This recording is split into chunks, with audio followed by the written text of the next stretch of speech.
sur les terres fixées.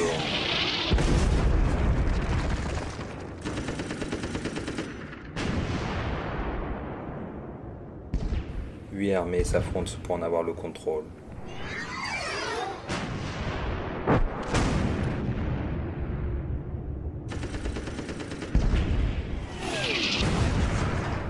Mais à la fin,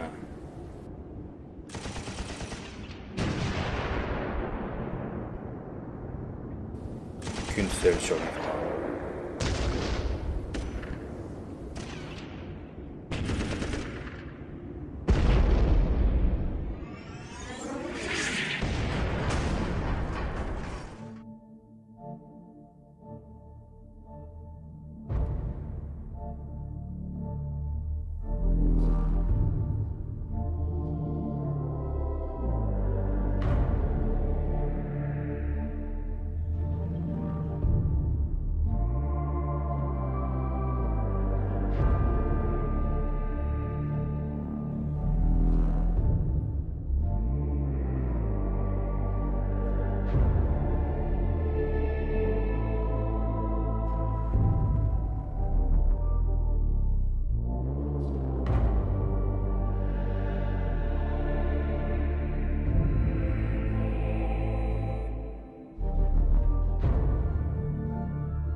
Les Blood Angels prirent rapidement le centre du champ de bataille, l'objectif étant de contenir une nuée tyrannide.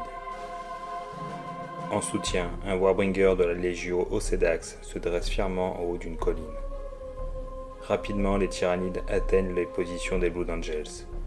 Les Xénos furent contenus sur la ligne de front sans trop de pertes côté Astartes. Toute l'arrière-garde tyrannide concentra sa puissance de feu sur le Warbringer. Soudain, une explosion retentit derrière les troupes des Blood Angels. La vénérable machine s'effondra sur le sol. À la vue de cette funeste destinée, les Blood Angels préférèrent se replier, la bataille pour les terres fuxéennes ne faisant que commencer.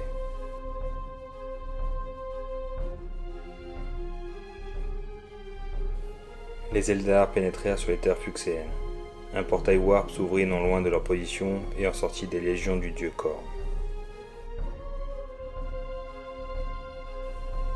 Les Eldar, comptant sur leur mobilité et leur suprématie aérienne, lancèrent rapidement des assauts sur les corneux.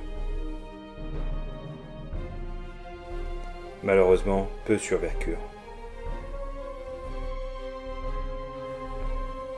Les démons de Khorne continuaient d'envahir le champ de bataille. Un Banlord s'élança et surprit les titans revenant à Eldar. Les démons de Khorne récoltaient tellement de crânes pour leurs yeux que les Eldar ne purent qu'accepter leur défaite et se replièrent.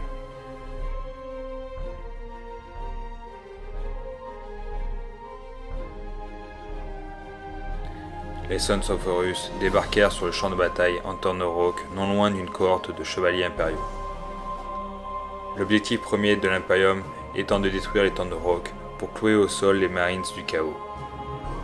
Ceci étant fait, il ne restait plus qu'à nettoyer le champ de bataille. Horus se téléporta dans les lignes des chevaliers impériaux, et au même instant une nuée de Dreadclaws tombèrent du ciel, appuyés par des Xiphons. Les chevaliers étaient pris en tenaille.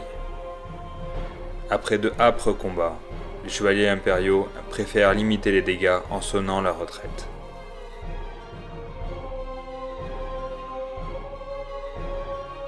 Les squats avançaient lentement sur le territoire fuxéen. Le grand seigneur sentit la présence d'un danger et déploya son artillerie lourde. Des Terminator World Eaters apparurent dans les lignes squat, menaçant de détruire de nombreuses pièces d'artillerie. Les squats arrivèrent à contenir l'assaut du chaos, malgré la destruction de leur emblématique Cyclope. Au loin, la deuxième vague World Eaters, composée entre autres d'un River d'assaut et d'un Banlord, s'approchait dangereusement. Les Land Raiders squat d'un tir chanceux firent s'écrouler le Banlord. Les tunneliers squat sortirent de terre pour surprendre les World Eaters et les forcer à se replier. Cette première bataille fut une victoire pour les squats.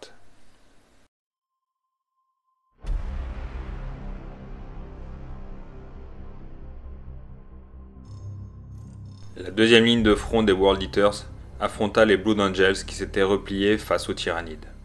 Les titans World Eaters, avides de destruction, contournaient une forêt. En plein milieu, une barge de débarquement Blood Angels atterrit et déversa des Marines, attendus de pied ferme par des Terminator World Eaters. Le gros de la bataille se concentrait pour la capture de la colline centrale. Néanmoins, les Blood Angels, souhaitant contourner la ligne de front, tentèrent de passer furtivement sur le côté, mais rapidement interceptés par les World Eaters. Les drop pods de la Compagnie de la Mort furent alors envoyés dans les lignes arrière des World Eaters, mais là encore ils étaient attendus. Les Titans World Eaters atteignèrent les pièces maîtresses des Blood Angels afin de les mettre en pièces. Les Blood Angels, devant une nouvelle fois s'avouer vaincus et rejoignirent leur base arrière.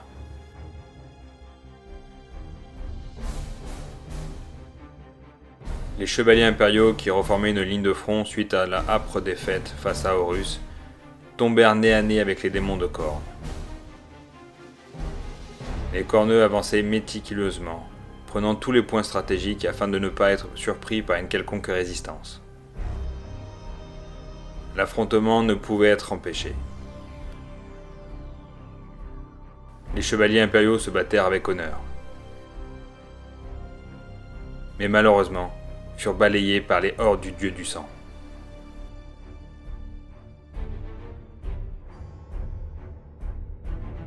Les Eldar rassemblaient leurs forces après la défaite contre les démons de Khorne, quand Horus leur tomba littéralement dessus. Des Dreadclaws s'abattirent dans les lignes Eldar, soutenus par les chasseurs Xiphon, et Horus en personne se téléporta au cœur du combat. Asphyxiés par cette étreinte soudaine, les Eldar tentèrent des percées pour passer au-delà des assaillants.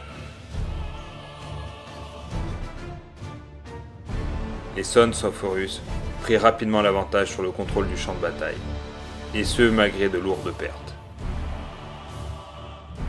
Les Eldar tentèrent un coup de maître en envoyant leurs derniers revenants prendre la totalité des tirs du Warlord adverse, afin que le reste des troupes Eldar puissent capturer plusieurs points stratégiques.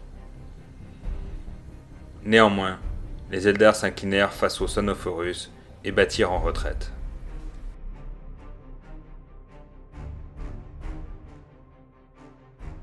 La nuée tyrannide continuait son expansion sur les terres fuxéennes, dévorant un maximum de biomasse.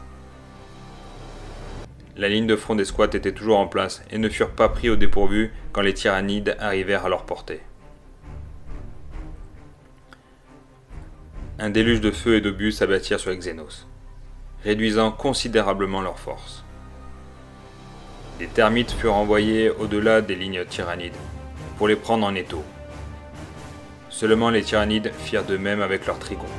Bien que les pertes soient beaucoup plus importantes côté tyrannide, les squats n'avaient plus suffisamment de ressources pour reprendre du terrain et préférèrent abandonner leur position pour se réorganiser.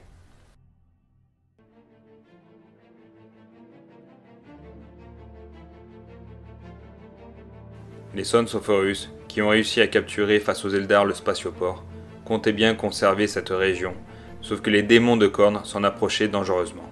Dans un premier temps, l'aviation des Sons of Horus furent envoyés pour faire des repérages et commencer à affaiblir les démons. Par la suite, Horus envoya des Dreadclaws afin de capturer les points stratégiques du spatioport. Seulement, les éléments ont voulu autrement, et les drop pods atterrirent beaucoup trop loin. Une fois au sol, les marines se déployaient, furent la proie des démons de cornes qui les dévorèrent. Horus comprit qu'il valait mieux se retirer pour revenir plus nombreux.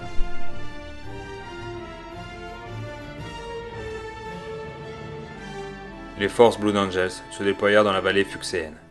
Au moment d'atteindre la lisière de la forêt, l'aviation Eldar leur tomba dessus. Des renforts furent envoyés afin de stopper la progression des Eldar, sauf que ceux-ci étaient déjà bien en place. De violents affrontements eurent lieu un peu partout.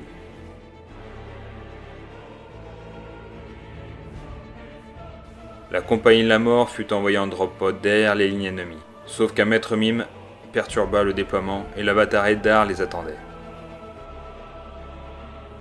La bataille fut serrée, mais les Blood Angels succombèrent face aux Eldar.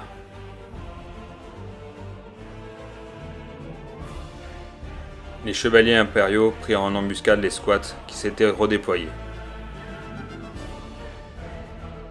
Surplombant le champ de bataille, le Colossus et l'artillerie squat envoyèrent un déluge de plomb sur les chevaliers. Dans un premier temps, les boucliers à lion tenirent bon. Mais la menace venant également de sous-sol, les squats encerclèrent les valeureux chevaliers. Malgré leur robustesse, les chevaliers impériaux s'inclinèrent face aux valeureux squats.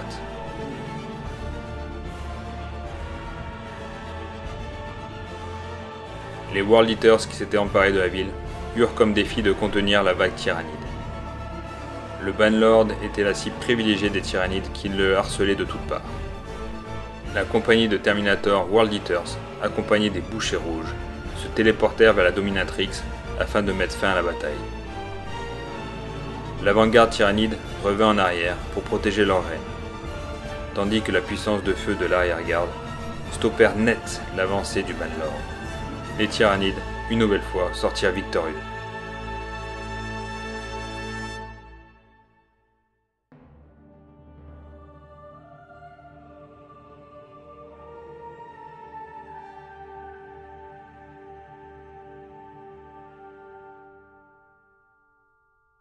Merci à tous nos partenaires, Gorg Factory, Troll Under the Bridge, Torex Wargames Accessories, Krang Wargame, H6 Studio, Ileda Games Studio, Ragnarok, la taverne du Gobelin Farci. Pour bénéficier de réductions chez nos partenaires, rejoignez l'association NetEpic. Tous les liens en description.